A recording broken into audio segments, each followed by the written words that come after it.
18 مسكرم مبل 19 عامت فتصامي تصليم تاريخ بإرترا يذكر ليبيا أما أكلاي بحري جالباب متحلا بحدود 24 حتى تعوبا ميتهم إرترا كاب كلتك 17 عامتا استأسروا 35 أمنتي كريستنا بنتقسطال تفتحهم سلام كبرات تعذبتنا لإرتران كبابيان زدسس ناي سومونزي عبيت فتصاميتات بزيكازي أب سومونزي إرترا بتركبو زبامبرا أفريقيا حيال زناب كورد كم زغل تقليسو سودان نملا كتما كارتوم كعنو زغل تفنجار باتا تتحيزو يوغندا قبل علي 200 أسرات كاب حلوتهم كلاشن بمنزع هديمهم زبلن كالن فتصاميتات كتقالليو بكتالكم بخبرنا عدم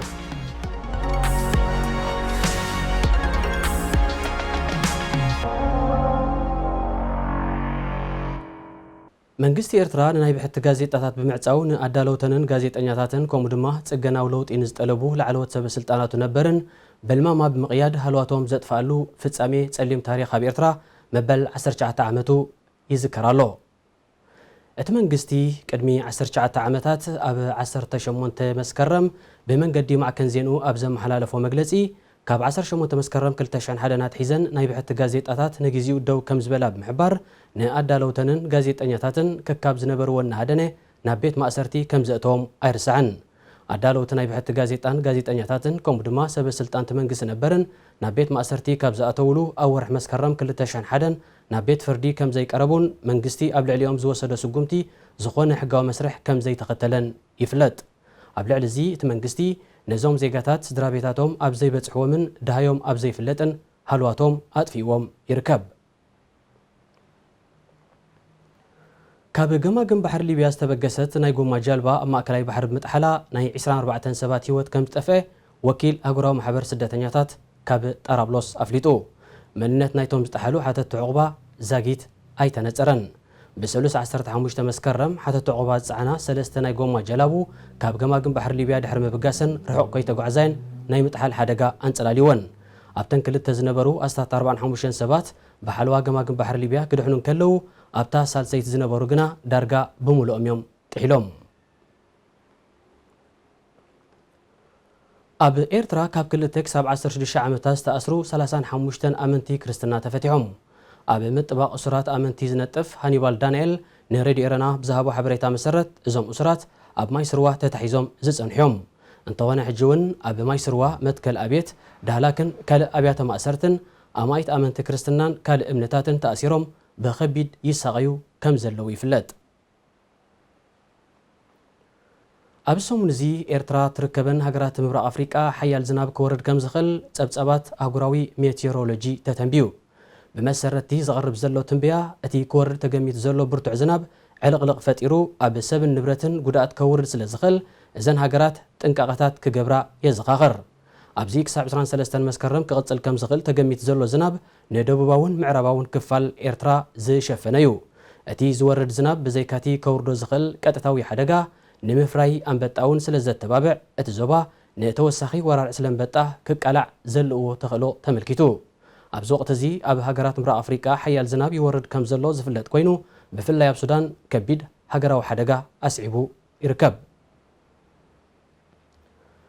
ኣብ ሱዳን ተፈንጃሪ ባእታ ሒዞም ጸኒሖም ዝተባህሉ 41 ሰባት ኣብ ቀይዲ ከም ዝኣተው ኣኽባር ሕጊ ሃገር ብ16 መስከረም ኣፍሊጡ። እቶም ብ13 መስከረም ከም ዝተታሕዙ ዝተገልጹ ሰባት መንነቶም ይኹን ሒዞሞ ጸኒሖም ዝተባህለ ተባራ ባእታ ብንጹር ኣይተገልጸን። ይኹን እምበር እቲ ተታሒዙ ዝበሃል ዘሎ ብዝሒ ተፈንጃሪ ንመላእ ከተማ ካርቱም ክዕኑ ዝኽእል ምዃኑ እቲ ኣኽባር ሕጊ ኣመልኪቱ። ኣብ ኡጋንዳ ስታት 219 እሱራት ካብ ሓለውቶም ጠበናጁ ብምንዛዕ ካድሙ ክኢሎም። መንግስቲ ኡጋንዳ ነቶም ኣብ ሰሜናዊ ምብራቕ ዞባ ሞሮቶ ኣብ ዝርከብ ቤት ማእሰርቲ ዝሃደሙ እሱራት ንምህዳኖም ሰራዊት ኣዋፊሩ ኣሎ።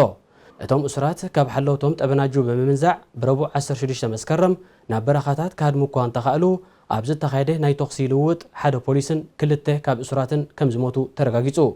ንሳቶም እንዳ ዋርድያ ብዝሒ ፖሊስ ከም ዘይብሉ ምስ ረኣዩ ንዝነበረ ሓደ ዋርድያ ዓብሊሎም 15 ዝኸውን ካላሽንን ካልእ ጠበናጁን ሒዞም እዮም ካድሙ ክኢሎም ክብል ፖሊስ ኣመልኪቱ።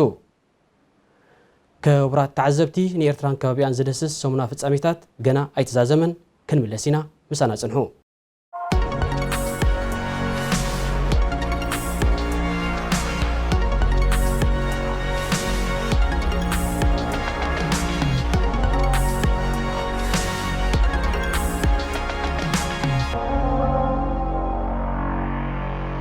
መንግስቲ ኢትዮጵያ ንህዝብን ፊናንሳውን ትካላትን ከይሓበረ ብሃንደበት ባጤራ ናይ ምቕያር ስጉምቲ ምውሳዱ ኣብ ቁጠባ ሃስያ ክህልዎ ከም ዝኽእል ዝተፈላለዩ ወገናት ሃገር ስጋኣቶም ይገልጹ ኣለዉ።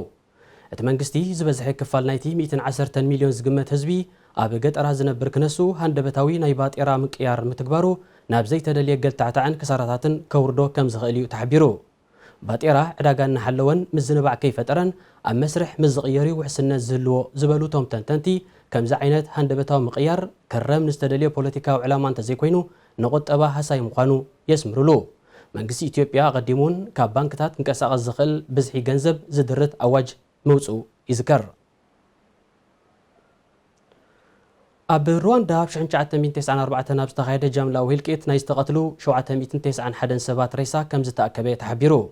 እቲ ናይ ምእካብ መስርሕ ዝተጀመረ ኣብ ምዕራባዊት ሃገር ኣብ ዝርከብ ቀላይ ሙጎሴራ ጠለበጊዕ ዝሕሉ ዝነበረ ቆልዓ ከም ሽክና ዝኣመሰለ ኣሰር ኣስከሬናት ከም ዝረኸበ ኣብ ወርሒ ጥሪ ናይ ዝዓመት እዚ ድሕሪ ዝሕለፎ ሓበሬታ እዩ። ዛጊት ተኻይዱ ብዘሎ መስርሕ ምድላይን ምእካብን ኣስከሬን 791 ሬሳታት ናብ መዕርፎ ቦትኡ ተወሲዱሎ።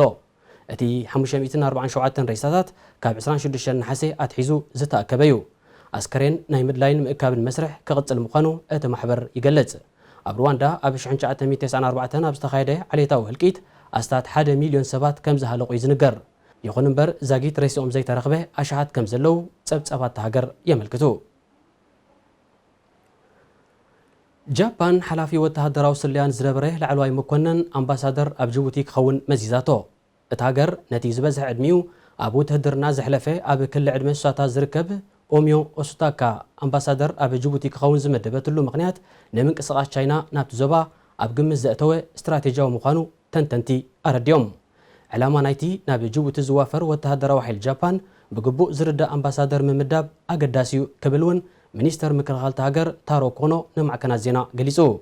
ጃፓን ኣብ ጅቡቲ ዝጸንሓ ንኡስ ወተሃደራዊ ሓይሊ ከተዕብዮን ምስ ካልኦት መሻርክቲ ብሓባር ንምስራሕ ድማ ትንቀሳቐስ ከም ዘላን ወተሃደራውያን ምንጭታት የእምቱ። እዚ ናይ ጃፓን ተበግሶታት ግብረ መልሲ ናይቲ መተሃላለኽታ ዝኾነ ቻይና ኣብ ጅቡቲ ተካይዶ ዘላ ወተሃደራዊ ማዓስከር ናይ ምስፋሕ ወፍሪ እዩ። ኣሜሪካ እውን ነዚ ወፍሪ እዚ ኣብ ግምት ምእታው ኣብ ጅቡቲ ዝርከብ ወተሃደራዊ ማዓስከራታ ንምጽጋንን ንምስፋሕን KBR ምዝተባለ ናይ ኣሜሪካ ትካል ህንፃ ናይ ልዕሊ $70 ሚልዮን ስምምዕ ምኽታማ ኣቐዲሙ ተቓሊሑ እዩ። ክቡራት ተዓዘብቲ ኣብ ሰሙን እዚ ኣብ ኤርትራን ከባቢኣን ንዝነበሩ ፍጻሜታት ዜና ዝድስስ ትሕዝቶና ተፈጺሙሎ። ኣብ ዝመጽእ ክሳብ ንራኸብ ሰላም።